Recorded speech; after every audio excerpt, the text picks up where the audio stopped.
Hadirin yang berbahagia, webinar kali ini bertemakan pedagogik teoritis sebagai basis pembelajaran berorientasi saintifik bagi guru sekolah dasar. Pematerian kali ini akan dipandu oleh seorang moderator hebat, yaitu Teh Resi Tiara Alia. Teh Resi Tiara Alia ini merupakan seorang mahasiswa Prodi PGSD semester 7. Kebetulan kita satu angkatan ya, Teh Resi boleh on mic? Kita satu Betul. angkatan, yaitu angkatan 2018. Tidak menunggu lama juga karena Teh Resi sudah hadir pada sesi kali ini. Boleh dilanjutkan, Teh? Saya persilahkan. Oke, sebelumnya terima kasih kepada MC atas kesempatan yang diberikan ya Teh Nenden ya. Assalamualaikum warahmatullahi wabarakatuh. Selamat pagi dan salam sejahtera untuk kita semua. Bagaimana nih kabar Bapak dan Ibu sekalian? Apakah baik? Ada yang mengangguk ya, alhamdulillah kalau misalnya baik, saya senang sekali. Sebelumnya izinkan saya memperkenalkan diri sekali lagi. Perkenalkan, nama saya Resi Tiara Alia, seorang mahasiswi semester 7 dari program studi PGSD UPI yang akan memandu acara webinar pada kesempatan pagi hari ini. Sebelumnya, saya juga ucapkan terima kasih dan selamat datang kepada Ibu Dr. Pupun Nuryani MPD, Sekretaris Departemen Pedagogik UPI selaku perwakilan atas Ketua Prodi PGSD, dan Bapak Asep Saifuddin MPD selaku Ketua Tim Pengabdian P2M, Panitia Pengabdian P2M lainnya, dan juga Bapak Ibu hadirin sekalian yang saya hormati tentunya. Pada abad 21 ini, Bapak Ibu sekalian, kita telah mengetahui bahwa ada keterampilan yang diperlukan bagi baik siswa dan juga guru untuk mengikuti perkembangan pendidikan, perkembangan teknologi, keilmuan, atau secara umum perkembangan zaman. Seperti misalnya kompetensi 4C untuk siswa. Mungkin Bapak Ibu sekalian udah pernah mendengar kompetensi 4C ini. Nah, pada abad ini kompetensi 4C yakni critical thinking, creativity, communication, dan collaboration itu diperlukan untuk para siswa dan kita semua agar dapat bersaing. Selain kompetensi untuk siswa, ada juga kompetensi yang diperlukan oleh guru-guru dalam kegiatan pembelajaran, dalam menyusun RPP dan LKPD-nya. Mungkin Bapak Ibu ada yang telah mengetahuinya ataukah belum? Baiklah. Oleh karena itu, diharapkan kepada seluruh hadirin untuk dapat memperhatikan dan mengikuti diskusi dengan sebaik-baiknya. Baiklah, selanjutnya saya sampaikan beberapa ketentuan acara inti kita sebagai berikut. Yang pertama, selama pemateri menyampaikan materi, peserta tidak diperbolehkan untuk melakukan interupsi apapun. Yang kedua, sesi tanya jawab akan dibuka setelah pemateri menyampaikan materinya. Demikian peraturan yang kita pakai.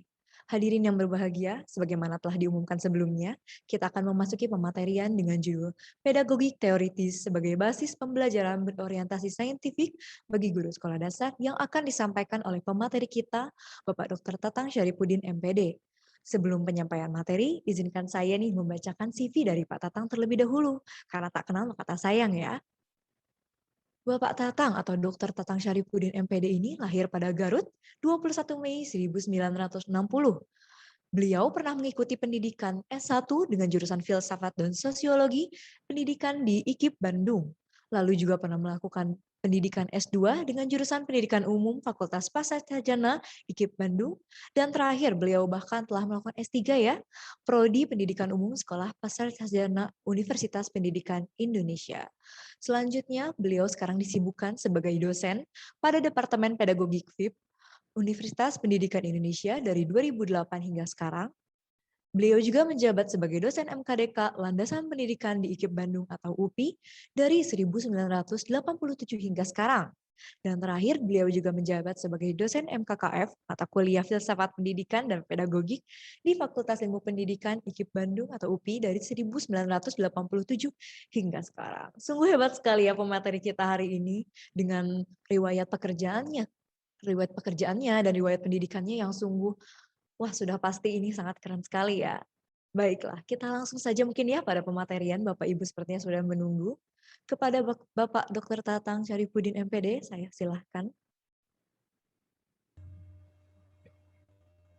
Terima kasih, Saudara Moderator, Saudari Resi Tiara Alia. Bismillahirrahmanirrahim. Assalamualaikum warahmatullahi wabarakatuh. Alhamdulillahirrahmanirrahim. Bapak Ibu, pagi ini kita masih diberikan kesehatan, kekuatan, dan semangat untuk tetap belajar, untuk tetap menimba ilmu dalam rangka meningkatkan kualitas karya kita dalam bidang pendidikan. Saya berterima kasih kepada panitia yang sudah memberikan kepercayaan, amanah untuk menyampaikan materi berkenaan dengan basis pedagogik bagi penyusunan atau untuk penyusunan LKPD berorientasi saintifik.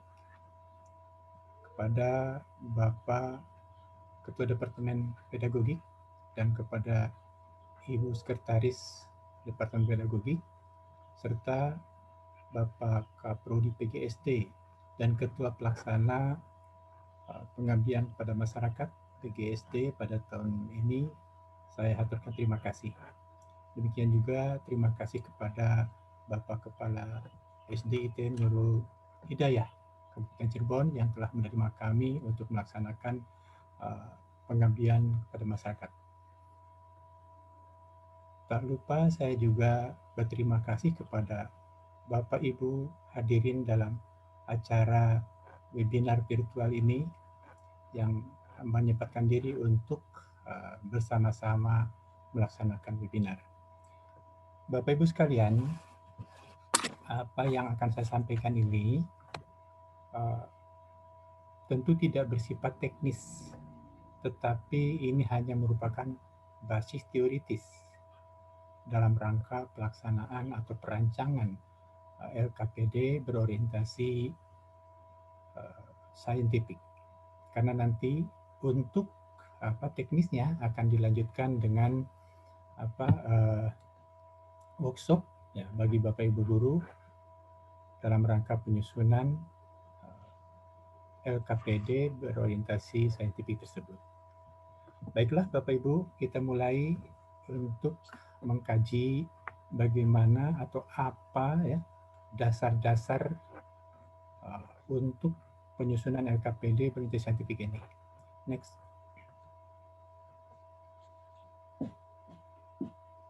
Next. Pertama-tama Bapak Ibu kita akan melihat dulu atau ingin mengingat kembali siapa guru itu, apa kedudukannya, apa fungsi, tugas, dan kompetensinya. Next. Bapak Ibu, guru adalah pendidik profesional dengan tugas utama mendidik, mengajar, membimbing, mengarahkan, melatih, menilai, dan mengevaluasi peserta didik pada pendidikan anak usia dini, jalur pendidikan formal, pendidikan dasar, dan pendidikan menengah. Nah, jadi guru itu adalah pendidik profesional. Nah, ini sesuai dengan kedudukannya. Next. Kedudukan guru adalah sebagai tenaga profesional, baik pada jenjang pendidikan dasar, pendidikan menengah, dan pendidikan anak usia dini. Yang pada atau pendidikan anak usia dini itu yang pada jalur formal, Bapak Ibu ya, dan diangkat sesuai dengan peraturan perundang-undangan. Next. Selanjutnya, fungsi guru adalah untuk meningkatkan martabat dan peran guru sebagai agen pembelajaran, berfungsi untuk meningkatkan mutu pendidikan nasional.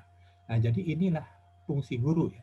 Jadi fungsi guru yang langsung kaitannya dengan pelaksanaan pendidikan itu adalah apa? Adalah meningkatkan martabat dan peran guru sebagai agen pembelajar yang berfungsi untuk meningkatkan mutu pendidikan nasional. Nah, jadi kita ini semua diharapkan melaksanakan fungsi dalam rangka meningkatkan mutu pendidikan nasional. Next.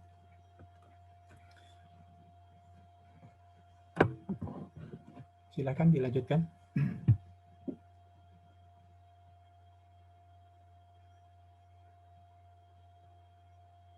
Halo.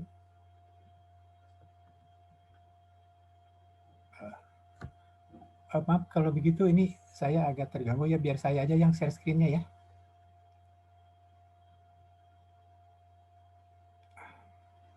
Oke, saya mau izin share screen dulu ya.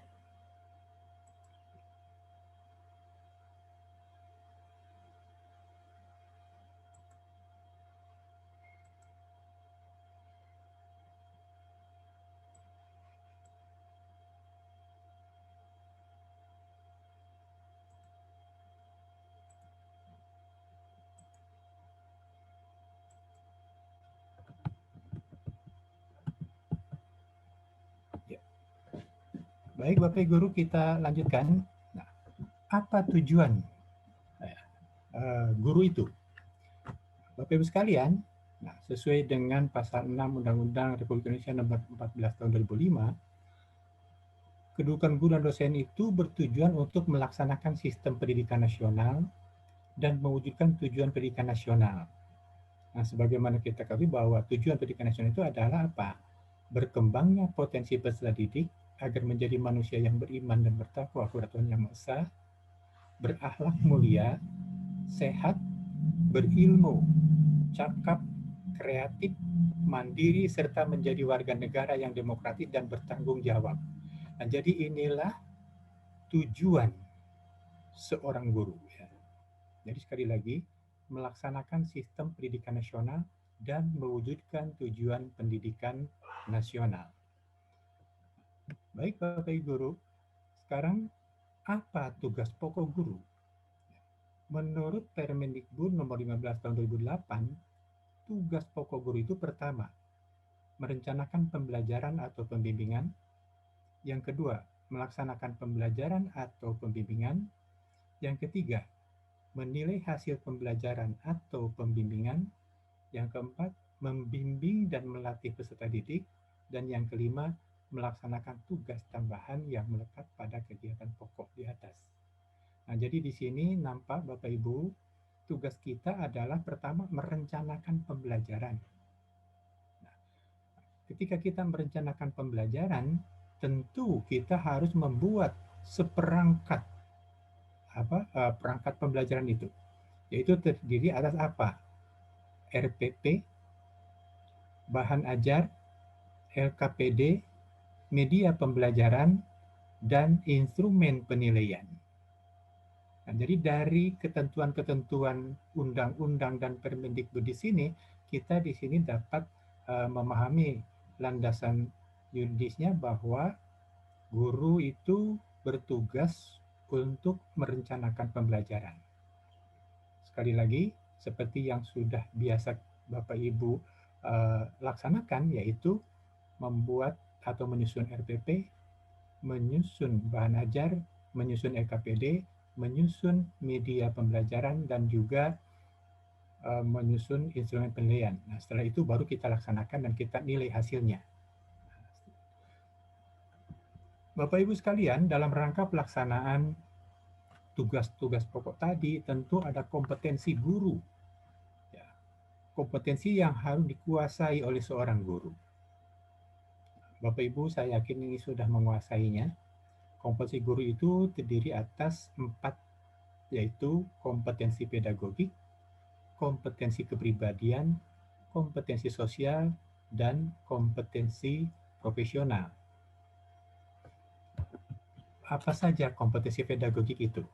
Nah, di sini saya akan mengingatkan ulang bagi kita semua yang kaitannya nanti dengan penyusunan RPP dan LKPD. Pertama, seorang guru harus menguasai karakteristik peserta didik, baik dari aspek fisik, moral, spiritual, sosial, kultural, emosional, dan intelektual. Nah, nanti yang akan kita bahas lebih lanjut adalah karakteristik peserta didik dalam kaitannya dengan aspek sosiokultural, karena ini akan lebih banyak menentukan bagaimana pendekatan pembelajaran yang harus digunakan. Lalu menguasai teori belajar, mengembangkan kurikulum yang terkait dengan mata pelajaran yang diampu, menyelenggarakan pembelajaran mendidik, lalu memanfaatkan teknologi dan memfasilitasi potensi peserta didik serta kompetensi lainnya. Nah, dari kompetensi pedagogik ini, Bapak Ibu, kita bisa melihat kaitannya dengan tugas pokok guru tadi, yaitu apa? Harus menguasai karakteristik peserta didik. Sebab dalam memaksakan atau dalam merencanakan dan melaksanakan pembelajaran, seorang guru harus mempertimbangkan siapa peserta didik kita. Ya. Dia itu kemampuannya sebatas apa, hidup dalam kondisi sosiokultural seperti apa. Nah, sehingga nanti ini akan mempengaruhi baik ke dalam tujuan pembelajarannya maupun juga dalam pemilihan materi pembelajaran serta menentukan pendekatan, model, dan metode pembelajarannya. Selain juga nanti bahwa kita diharapkan memberikan pembelajaran yang mendidik itu dan memanfaatkan teknologi, dan ini semua dalam rangka memfasilitasi pengembangan potensi peserta didik. Jadi inilah bagian-bagian komposisi pedagogik yang nanti melandasi penyusunan RPP dan juga RKPD. Bapak Ibu, dari kompetensi profesional ada poin yang perlu kita perhatikan dalam rangka penyusunan RPP dan juga penyusunan RKPD, yaitu apa? Guru harus menguasai materi, struktur, konsep, dan pola pikir keilmuan yang mendukung mata pelajaran yang diampu sesuai jenjang pendidikan. Nah, jadi guru harus menguasai materi, struktur, konsep, pola pikir keilmuan yang mendukung mata pelajaran yang diampu sesuai kompetensi pendidikan. Jadi bahan ajar perlu dikuasai oleh seorang guru. Lanjut Bapak Ibu sekalian, perlu kita pahami bahwa profesi itu hakikatnya adalah suatu jabatan. Jadi kalau tadi dikatakan guru adalah tenaga profesional, maka kita perlu memahami profesi itu apa.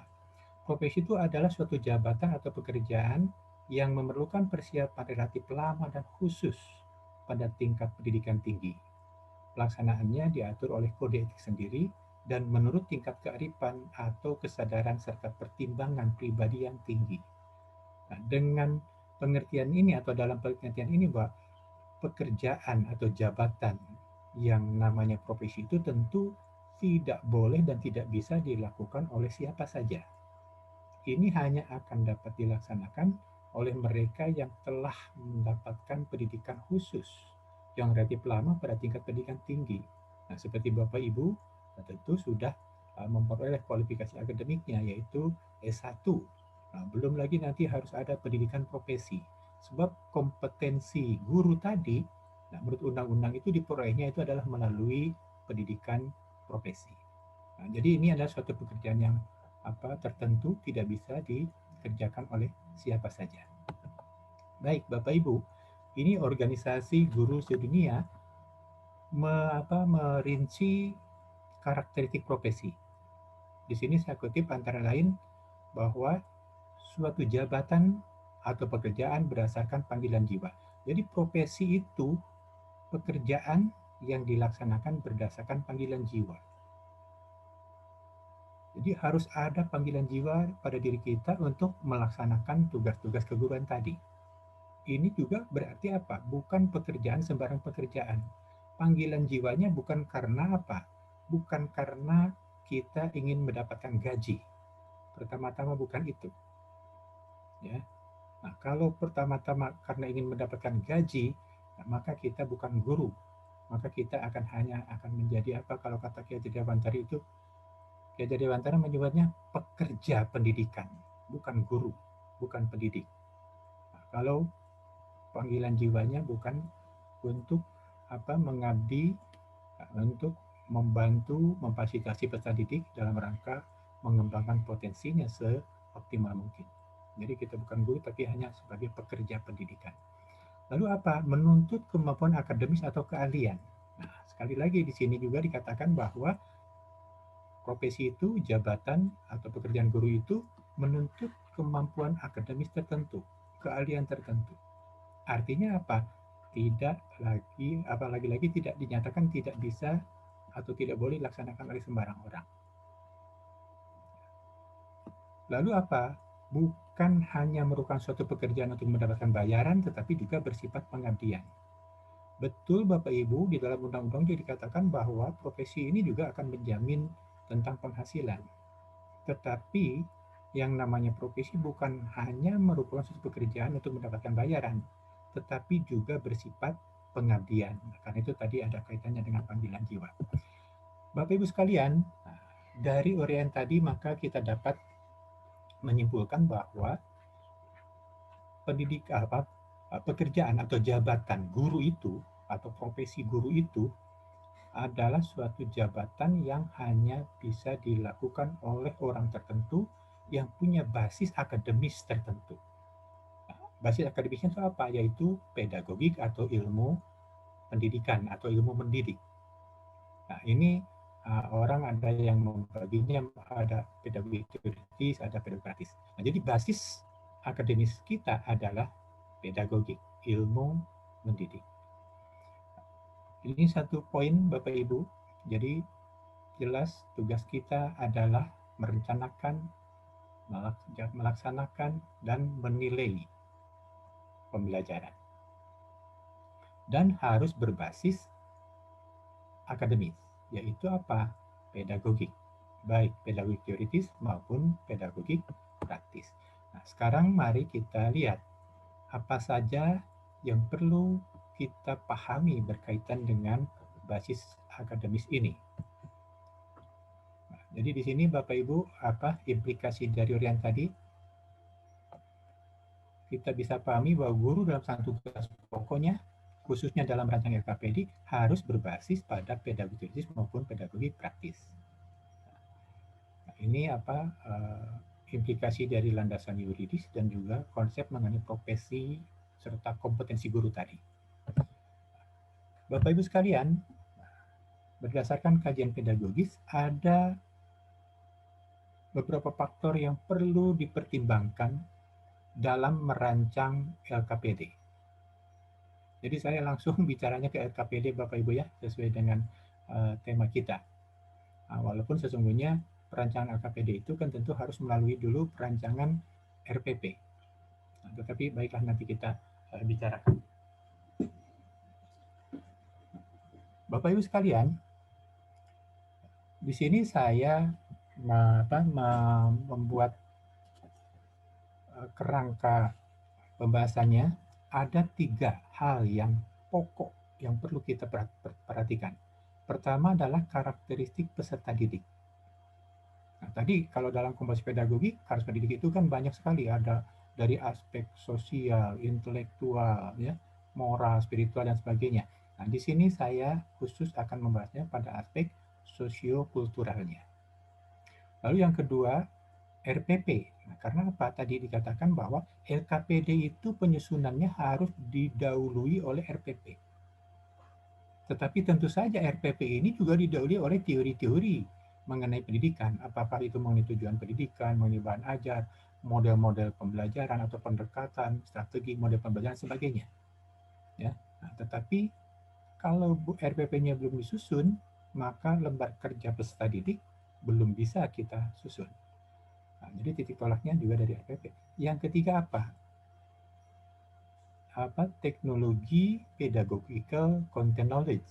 Nah, jadi ini suatu pendekatan bagaimana kita memadukan antara teknologi pedagogik dengan content knowledge-nya, atau katakanlah bidang studinya atau mata-mata pelajarannya atau bahan ajarnya. Nah, sebab apa? Perancangan LKPD dan juga pelaksanaannya itu akan melibatkan bahan ajar, akan melibatkan pendekatan, model atau strategi model pembelajaran yang digunakan, dan juga bahan ajarnya, ya, teknologi bahan ajar dan juga model-model pembelajarannya. Oke lah, itu intinya.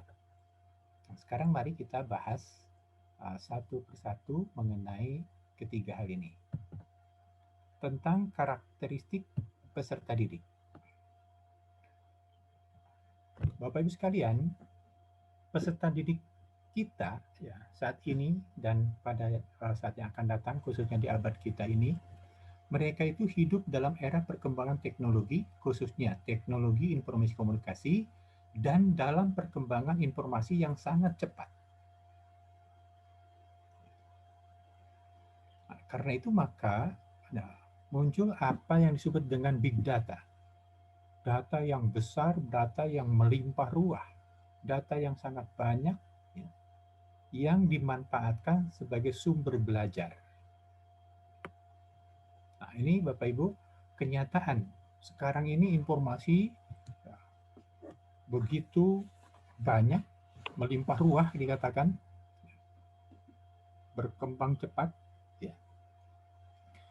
Nah, sehingga misalnya diketahui bahwa para pakar memperkirakan 2,5 triliun byte data per hari itu yang muncul.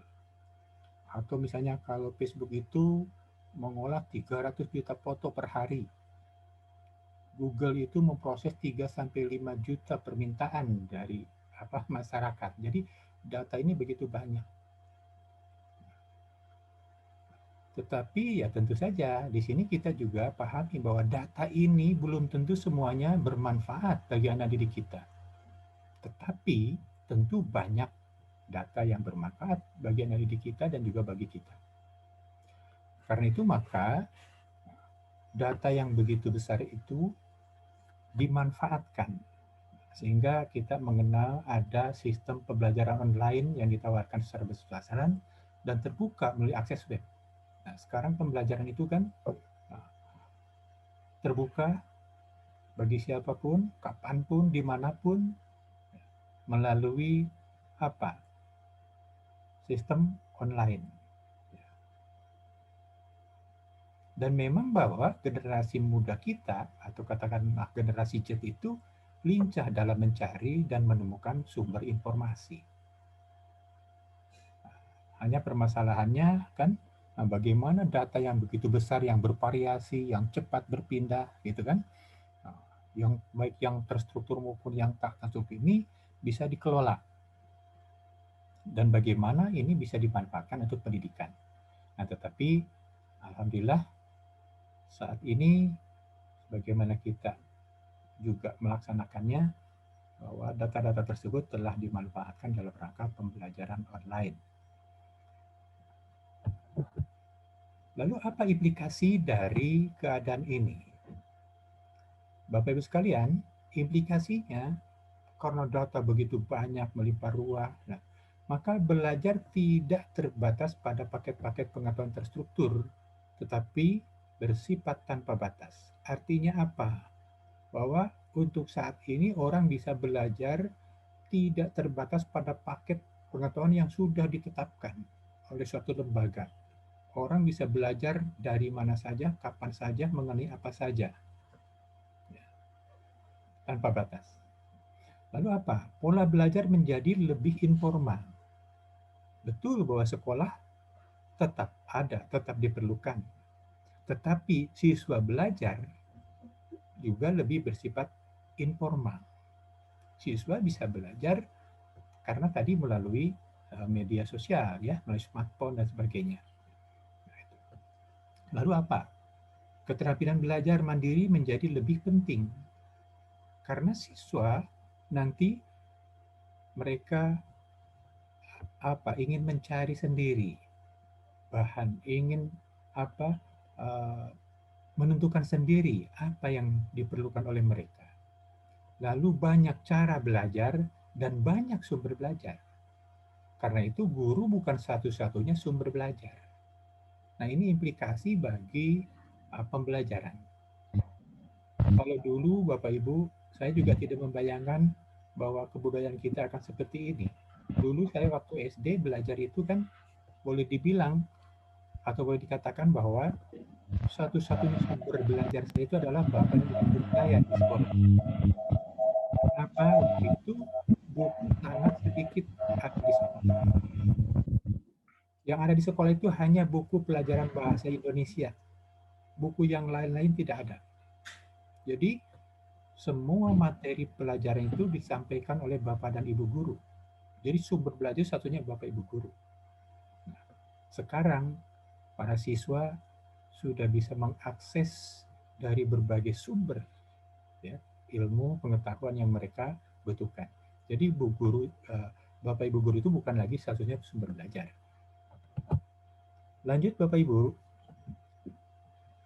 para siswa kita ini hidup di era pergeseran kebutuhan sumber daya manusia.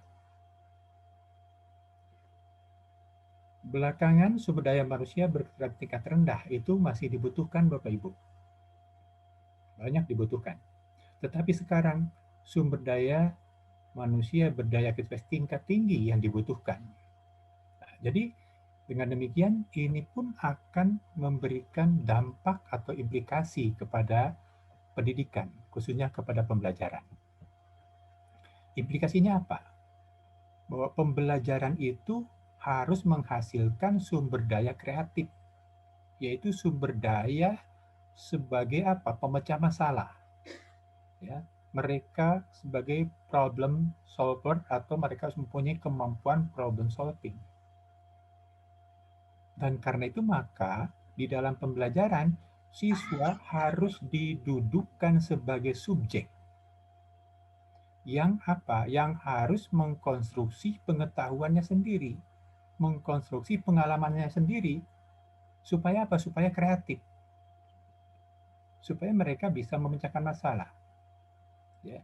Nah, lalu apa? Untuk menghasilkan sumber daya yang kreatif itu, maka pembelajaran tidak cukup hanya pada apa? Mengembangkan eh, tingkat kemampuan berpikir rendah saja, ya. Nah, jadi pembelajaran itu harus mengembangkan kemampuan berpikir siswa pada tingkat tinggi, ya, atau HOTS, ya. Dan apalagi yaitu pengembangan kebiasaan mencipta. Supaya apa? Supaya siswa itu menjadi kreator, supaya menjadi pencipta. Nah, jadi ini implikasi dari pergeseran kebutuhan sumber daya manusia itu, maka pembelajaran harus menghasilkan sumber daya kreatif yang mampu memecahkan masalah. Sekali lagi, siswa harus dipandang sebagai subjek yang harus apa? Mengkonstruksi pengetahuannya sendiri atau pengalamannya sendiri. Pembelajaran jangan hanya mengembangkan kemampuan berpikir tingkat rendah, tetapi juga harus mengembangkan kemampuan berpikir tingkat tinggi. Lalu harus mengembangkan kebiasaan mencipta. Nah, Bapak Ibu sekalian, nah ini sesuai dengan apa yang oleh moderator tadi, MC ya, tadi sudah menyampaikan tentang apa kemampuan abad 21 ini. Ya. Lanjut Bapak Ibu. Nah, sehubungan dengan hal tadi, maka orientasi pembelajaran itu harusnya apa? Pertama, mengembangkan kemampuan berpikir kritis dan kemampuan memecahkan masalah. Nah, ini Bapak Ibu. Yang kedua apa? Mengembangkan kemampuan kreativitas dan inovasi. Para siswa itu harus nanti memahami kebudayaan ya, yang ragam ya. Jadi lintas budaya dia harus paham. Jadi kalau dia sebagai orang Sunda harus paham bagaimana orang Batak, bagaimana paham orang Minang.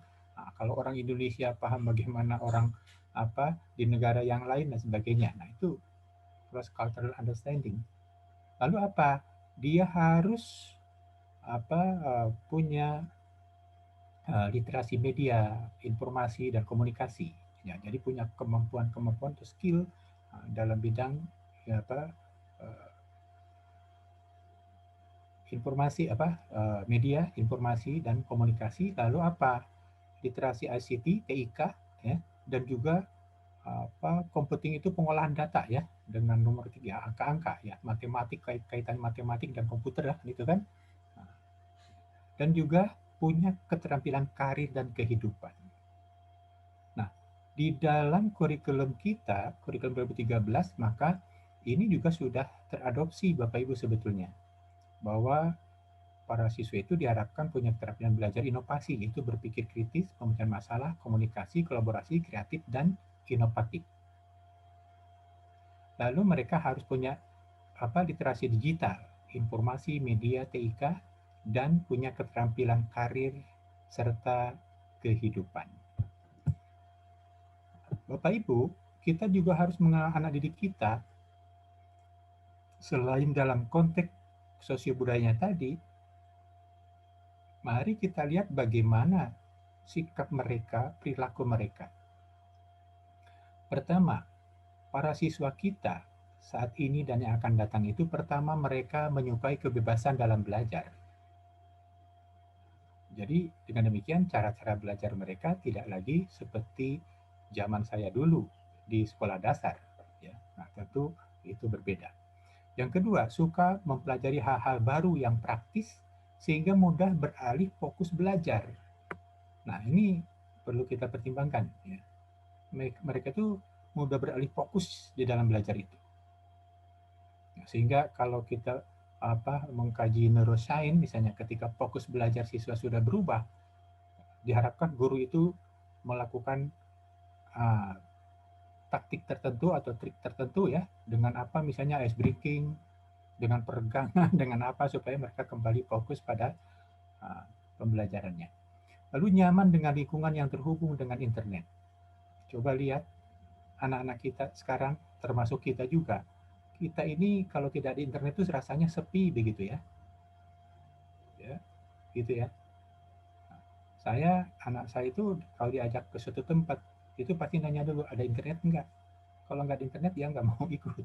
Nah, misalnya begitu. Lalu, karena mereka memang selalu berkomunikasi, selalu mengakses hal-hal tertentu ya dari internet. Lebih suka berkomunikasi dengan gambar, image, icon, dan simbol-simbol daripada dengan teks. Karena itu mereka itu tidak bertahan lama untuk mendengarkan ceramah guru. Ya, mereka lebih tertarik bereksplorasi daripada mendengarkan penjelasan guru. Nah, ini perlu diperhatikan oleh kita, Bapak Ibu. Lalu rentang perhatiannya pendek, sulit berkonsentrasi dalam waktu lama. Berinteraksi dengan media seperti smartphone dan lain-lain, lebih suka membangun eksistensi di media sosial daripada di lingkungan nyata. Nah, karena itu Bapak Ibu, untuk zaman sekarang ini, kalaulah ada keluarga yang punya anak hanya satu orang, tidak akan kesepian dia itu. Beda dengan zaman dulu kita. Makanya saya di kampung dulu lihat ketika ada keluarga yang hanya punya anak satu, dia tuh pasti, atau bukan pasti ya, kebanyakan mereka mengangkat anak atau katakanlah anak saudaranya atau siapa, supaya apa? Alasannya, anaknya agar ada temannya.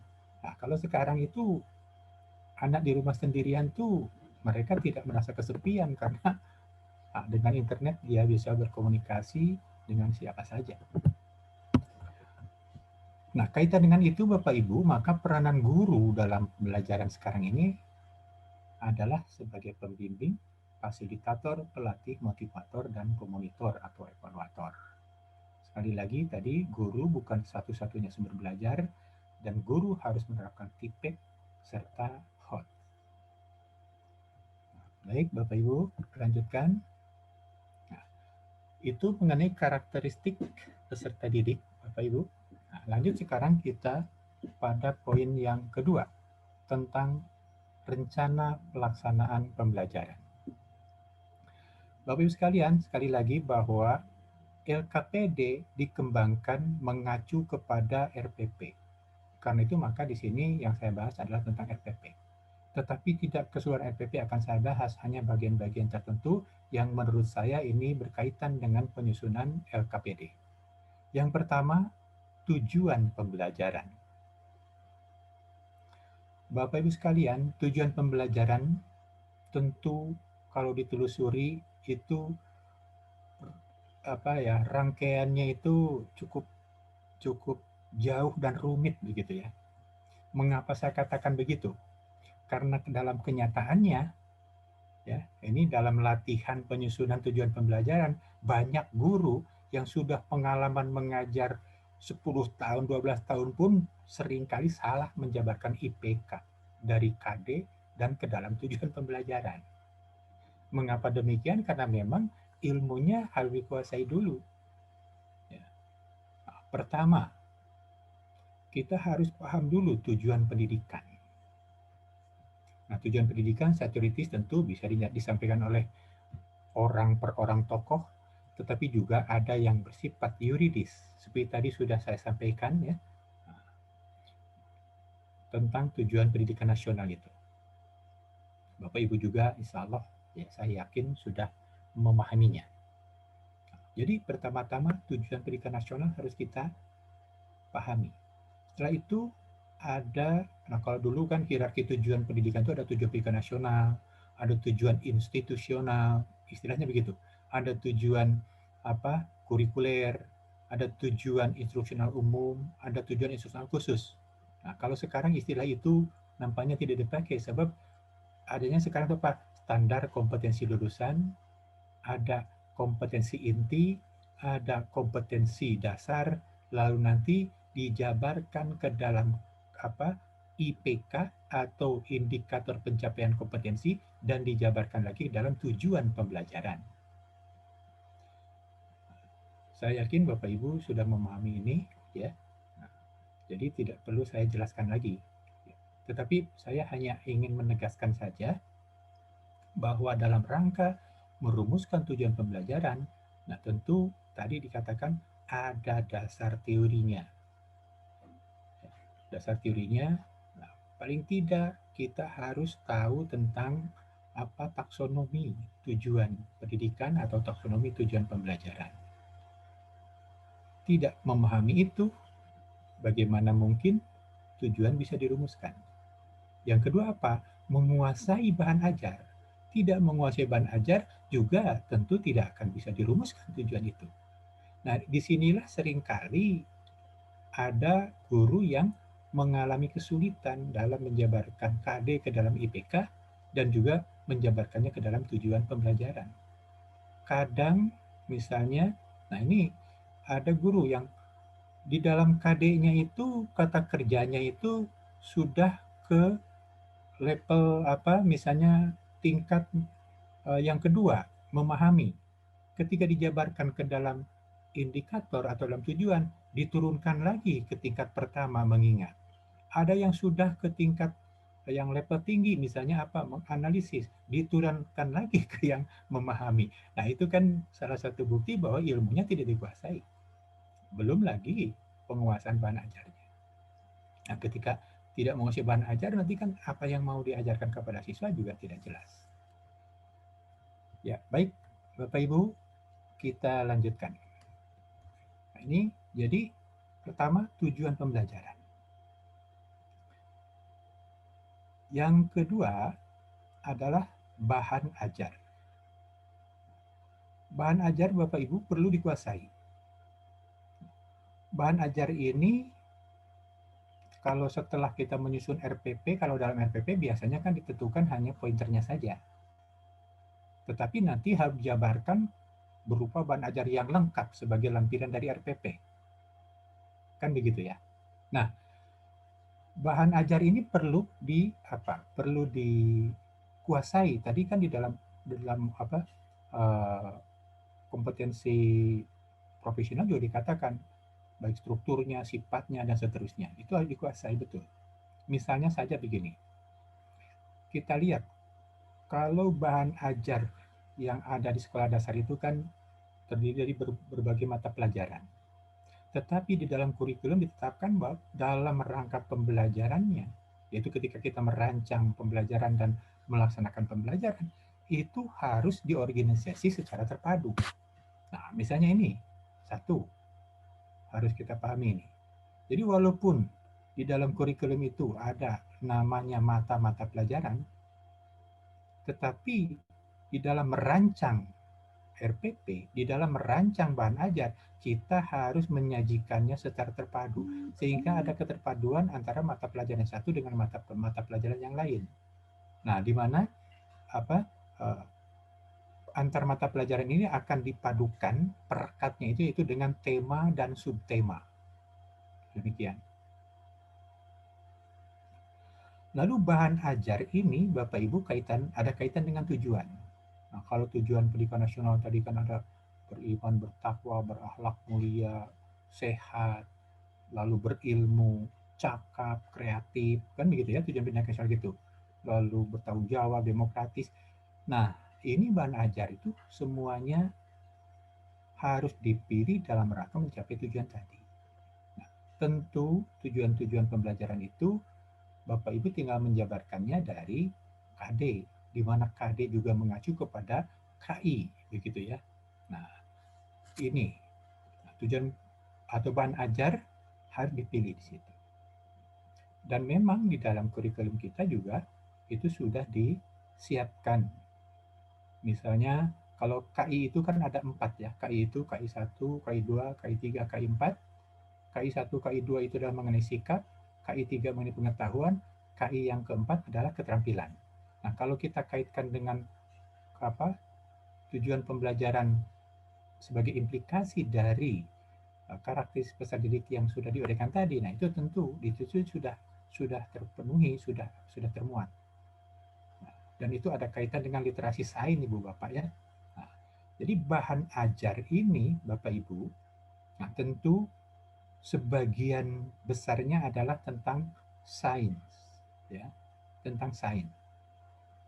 Tentu kita mengatakan sains itu biasanya IPA ya, Pak Asep ya, Bapak Ibu sekalian, IPA biasanya sains itu ya. Nah, tapi sesungguhnya prinsip-prinsip sains itu bukan hanya ada pada IPA bisa diterapkan, tapi juga pada IPS, ya kan? Nah, juga bisa kita terapkan pada mata-mata pelajaran yang lainnya.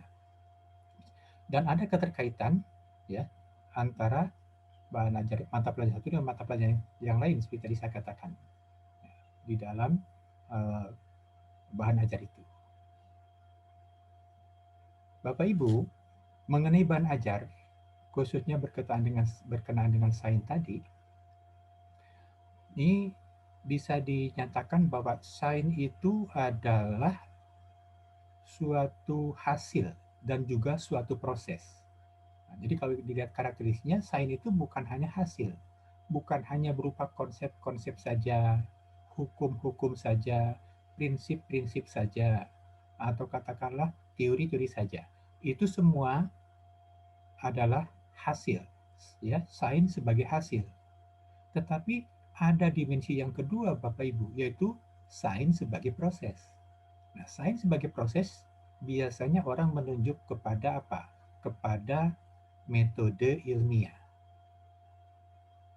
Nah, jadi sains itu punya dua dimensi. Pertama, sebagai isinya, hasilnya. Yang kedua, sebagai proses. Sebagai isi, sebagai hasil, sains itu isinya apa? Konsep, lalu misalnya prinsip, teori, hukum. Nah, itu sains sebagai hasil. Tapi sains sebagai proses ini menunjuk kepada metode ilmiah. Bapak Ibu, mengenai bahan ajar ini kaitannya dengan tujuan pendidikan tadi, tentu juga bukan hanya isi dan proses saja yang harus kita fasilitasikan kepada anak supaya anak menguasainya, tetapi juga apa? Pemaknaannya, pemanfaatannya, ya. Jadi apa pemaknaannya atau pemanfaatannya? Ini sesuai dengan apa? Konsep literasi sains. Konsep literasi sains juga kan itu. Jadi selain dia paham tentang apa sains sebagai isi, juga sebagai proses, dan juga harus bisa memaknainya. Dan ini sebetulnya bukan satu konsep yang baru, Bapak Ibu. Kalau Bapak Ibu kaji teori pendidikan dari Ki Hajar Dewantara, itu bisa ditemukan. Misalnya apa? Dewantara pernah mengatakan sebagai berikut. Guru jangan hanya memberikan pengetahuan yang perlu dan baik saja. Guru jangan hanya memberikan pengetahuan yang perlu dan baik saja. Artinya kalau memberikan itu kan mewariskan. Mewariskan isi sains. Tetapi, kata Dewantara, akan tetapi harus juga mendidik si murid akan dapat mencari sendiri pengetahuan itu dan memaknainya dan memakainya guna amal keperluan umum. Nah, jadi pada kalimat terakhir ini, Dewantara menunjukkan kepada kita bahwa kita pun harus mendidik murid akan dapat atau agar dapat, mungkin kalau dalam bahasa kita sekarang ini bahasanya bahasa yang jadi yang si murid akan dapat mencari sendiri pengetahuan itu. Jadi kemampuan mencari sendiri itu kan berarti berkaitan dengan proses sains. Nah, selanjutnya apa? Dan memakainya guna amal keperluan umum. Artinya apa? Ini ilmu itu harus bisa dimanfaatkan, harus bisa diamalkan. Saya kira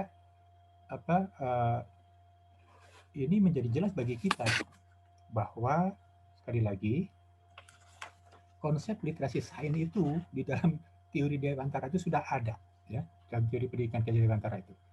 Cuma mungkin kita belum menggalinya, ya, belum menggalinya. Baik, Bapak Ibu sekalian, itu mengenai bahan ajar. Nah, jadi demikianlah bahan ajar harus kita pandang.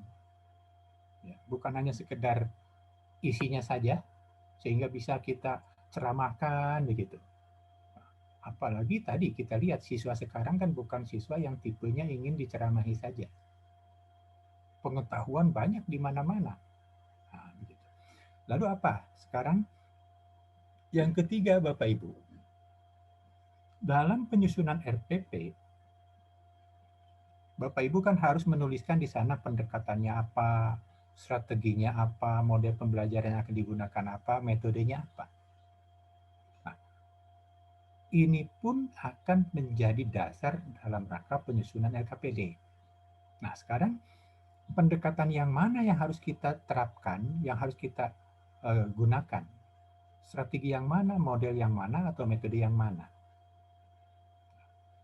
Bapak Ibu sekalian, sesuai dengan sifat bahan ajar tadi, dan sesuai dengan tujuan pembelajaran tadi, serta sesuai dengan karakteristik siswa, maka pendekatan yang harus diterapkan seperti juga ditetapkan dalam kurikulum 2013 adalah pendekatan saintifik.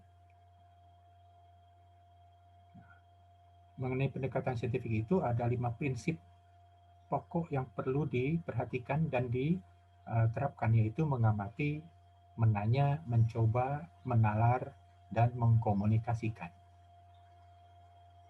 Saya kira ini tidak asing bagi Bapak Ibu guru ya. Lanjut, strateginya. Nah, karena tadi pendekatannya adalah pendekatan saintifik, di mana para siswa tadi harus menjadi problem solver, maka dia harus berarti pendekatan saintifik supaya apa? Bisa memecahkan masalah. Karena itu maka strategi pembelajarannya pertama bisa bersifat klasikal. Jadi kalau dilihat dari apakah pembelajarannya kelas, kelompok, atau individual. Ini bisa klasikal, bisa kelompok kecil, bisa individual, terserah Bapak Ibu. Tapi misalnya kalau strategi yang lain dilihat dari perbandingan guru siswa, apakah gurunya individual menghadapi satu kelas siswa, guru individual menghadapi kelompok kecil, atau guru individual menghadapi satu individu siswa, itu juga bisa, enggak. Tetapi bisa juga gurunya tim menghadapi satu kelas siswa. Bisa juga gurunya tim menghadapi satu kelompok kecil. Nah, tergantung situasi kondisi sekolah. Tapi umumnya tentu satu orang guru, satu kelompok atau satu kelas siswa, kan begitu biasanya. Lalu dalam kondisi sekarang ini, strategi kalau dilihat dari apakah langsung tatap muka atau tatap maya dan bagaimana, itu bisa secara luring, bisa daring, bisa blended. Luring dan daring, itu mungkin dilakukan.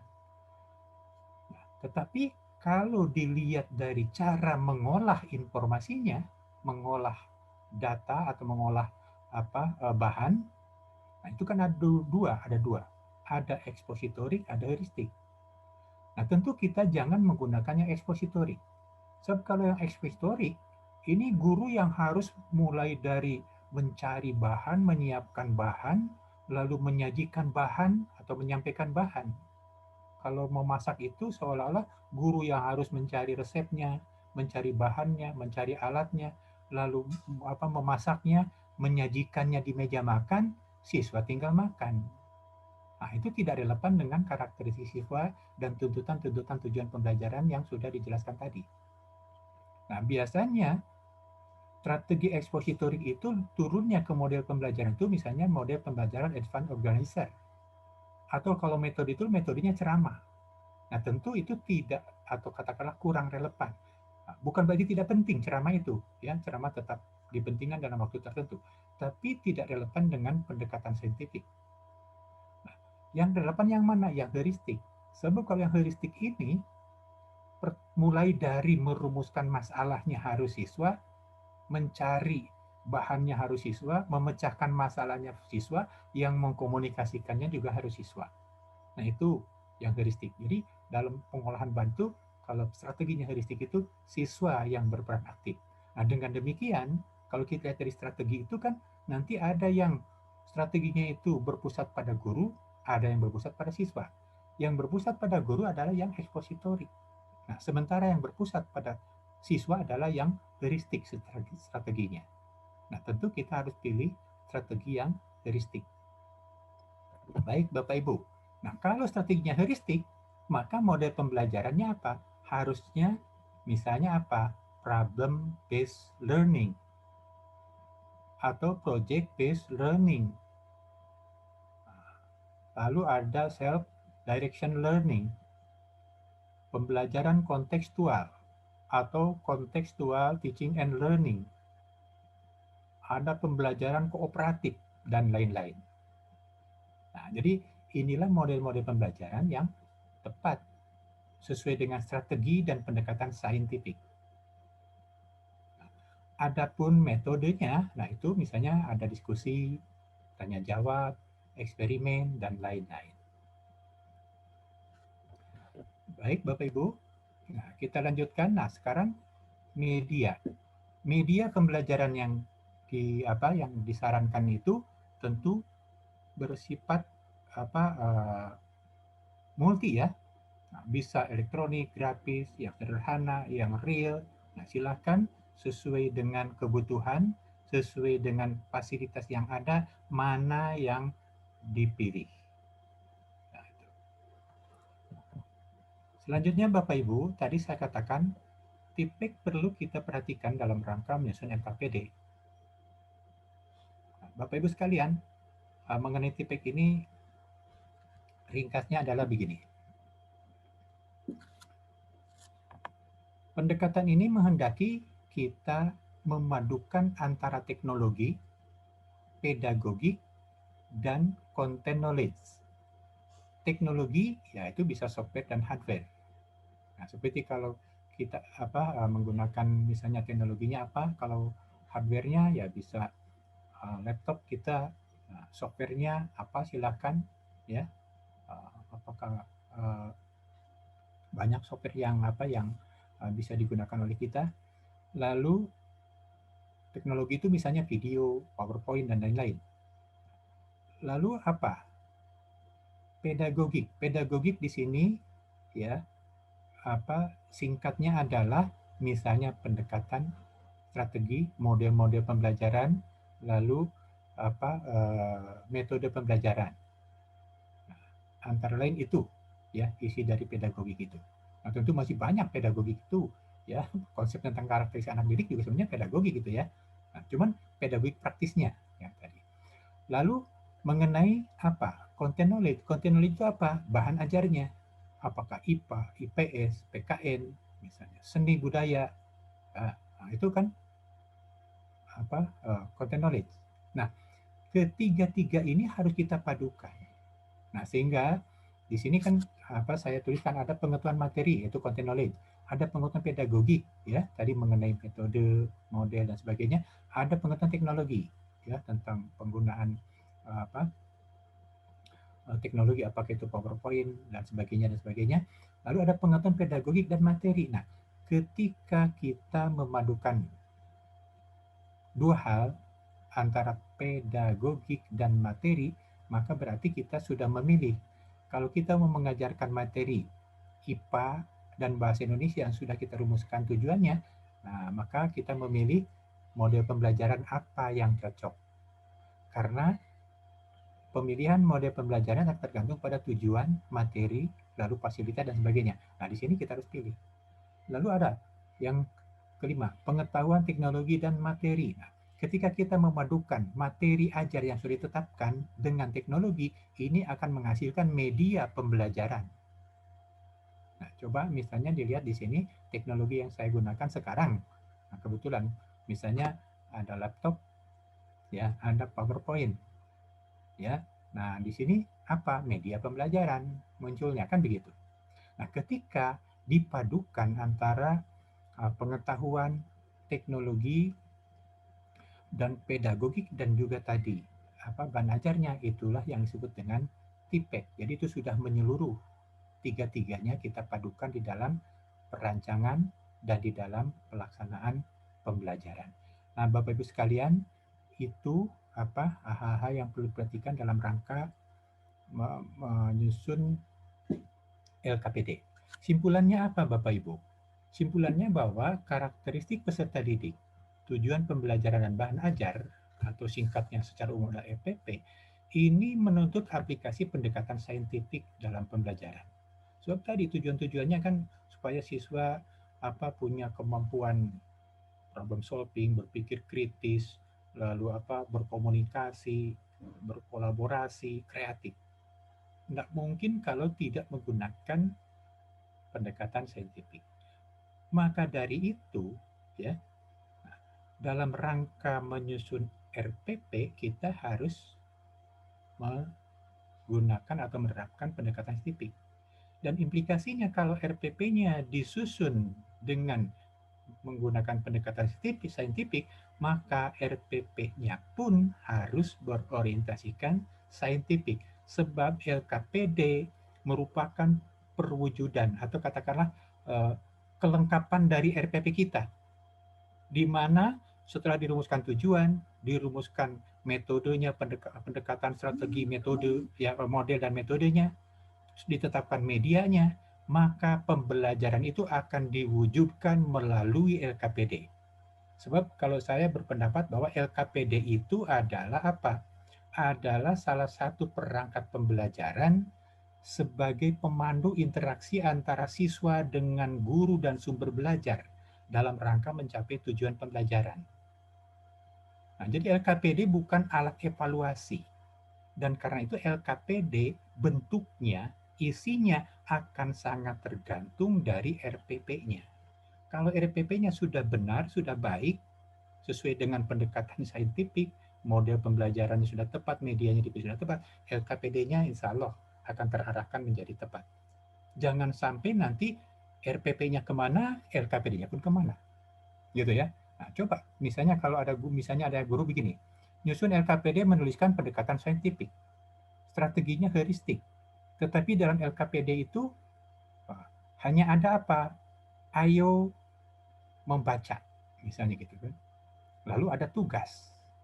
Nah, lalu di mana nanti siswa merumuskan masalah? Nggak ada.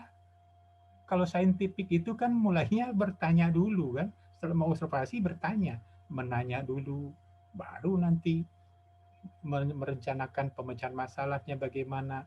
Lalu mereka berbagi tugas dengan teman sekelompoknya untuk memecahkan masalah. Lalu guru, nah kalau sudah rencana memecahkan masalahnya, barulah guru membimbing siswa untuk penyelidikan. Nah setelah itu mereka mengembangkan produk atau kata memecahkan masalah, dan di akhir melakukan apa? Evaluasi proses, ya, atau analisis dan evaluasi proses.